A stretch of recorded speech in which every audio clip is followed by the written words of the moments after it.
Let's be real. Haven't we all imagined the sheer power of instant knowledge? A snap of the fingers, and poof, mastery arrives. Maybe it was a backflip to impress your middle school crush, or perhaps the allure of guitar, piano, or those viral dance moves from yesteryear. Anything to be the standout kid. Now, as we mature, our aspirations shift. We no longer dream of being the coolest kid on the block. Instead, we seek skills that can change our lives. Business acumen, language fluency, technical prowess, athletic excellence. But here's the catch. Many of us struggle with efficient learning, and honestly, it's not entirely our fault. Traditional schooling has conditioned us to prioritize rote memorization over true understanding. We cram for exams, regurgitate information, and then forget it all days later. But real learning isn't about memorizing facts. It's about comprehension, application, and deep retention. Think back to your last learning endeavor. Was it a language, an instrument, coding? What was your approach? Did you cram endlessly, binge tutorials, or read book after book? And did anything truly stick? Likely not. Why? Because we focus too much on input, reading, watching, listening, and not enough on output, doing, practicing, and teaching. Let me give you an example. Imagine trying to learn how to swim by reading a book. You could memorize every chapter, study diagrams of strokes, and even recite swimming techniques word for word. But the moment you jump into the pool, you'll sink like a rock. That's because learning is an immersive experience. It's not just about consuming information. It's about applying it in real-world scenarios.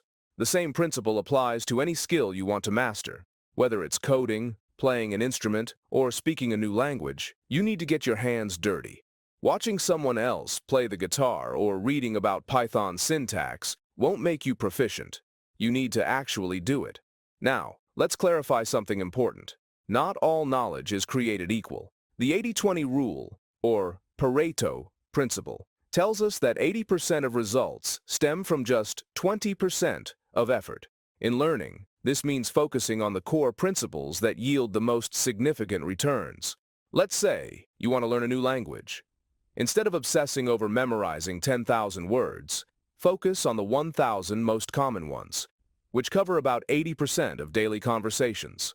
For example, in English, just 300 words make up 65% of written material. If you're learning guitar, don't dive straight into complex solos. Master basic chords first. Once you've nailed the essentials, everything else becomes easier to build upon. But how do you ensure that you retain what you've learned? One of the most powerful tools for mastering these essentials is active recall. Instead of passively reviewing material, actively test yourself. For instance, if you're studying history, don't just reread the same chapter on World War II for the 10th time. Close the book and try to recall what you just read. This mental exertion strengthens memory. It's like lifting weights for your brain. But here's the kicker. Don't overload yourself. Cramming might help you pass a test tomorrow, but it won't help you retain information long term. The real secret is the spacing effect, spreading your study sessions over time. Aim for 30 to 60 minutes daily throughout the week instead of one marathon session. Think of it like clearing a forest path. The first time you walk through, it's tough. Branches are in the way, the ground is uneven, and progress feels slow. But each time you revisit the path, it becomes clearer and easier to navigate. Your brain works the same way. Each time you force yourself to retrieve information, you strengthen neural pathways. So, instead of a 6-hour marathon session, break it into 6 one-hour sessions, Now, let's return to the swimming analogy. Effective practice isn't just about doing. It's about deliberate practice. This means focusing on your weaknesses, not staying in your comfort zone. If you're learning to draw, challenge yourself with hands, faces, or perspectives. Sure, it's frustrating at first, but progress accelerates when you push through the discomfort. Another powerful method is teaching. Teaching forces you to organize your thoughts, clarify concepts, and expose gaps in your knowledge. Questions from others deepen your critical thinking. Even if you're not teaching someone in person, record yourself explaining the topic as if you were creating a YouTube video. As the saying goes, if you can't explain it simply, you don't understand it well enough. Engaging multiple senses also enhances learning. The brain thrives on variety. When learning Spanish, for example, don't just rely on textbooks.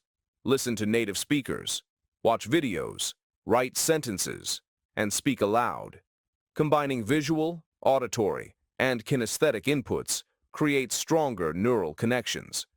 This multisensory approach not only makes learning more effective, but also more enjoyable.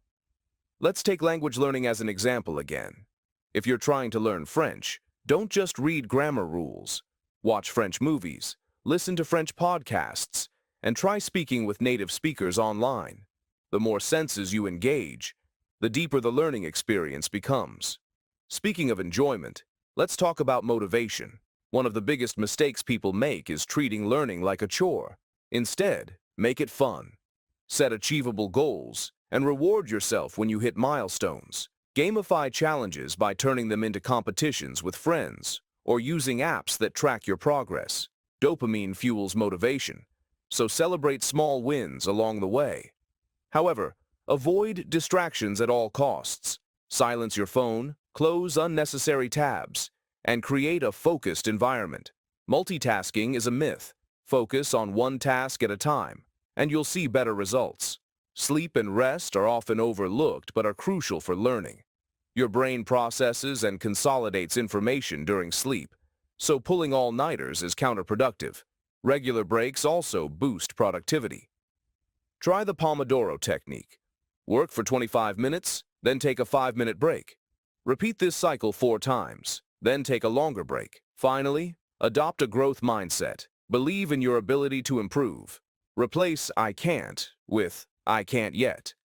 Progress takes time, but consistency is key. Let me share a personal story. When I first started learning to code, I thought watching tutorials would be enough. I spent hours watching videos, feeling like I was making progress. But when it came time to write my own program, I froze. I realized I hadn't been applying what I'd learned. So, I shifted my approach. I started building small projects, even if they were just simple calculators or to-do lists. Over time, those small projects added up, and I became more confident. The takeaway? Learning isn't passive, it's active.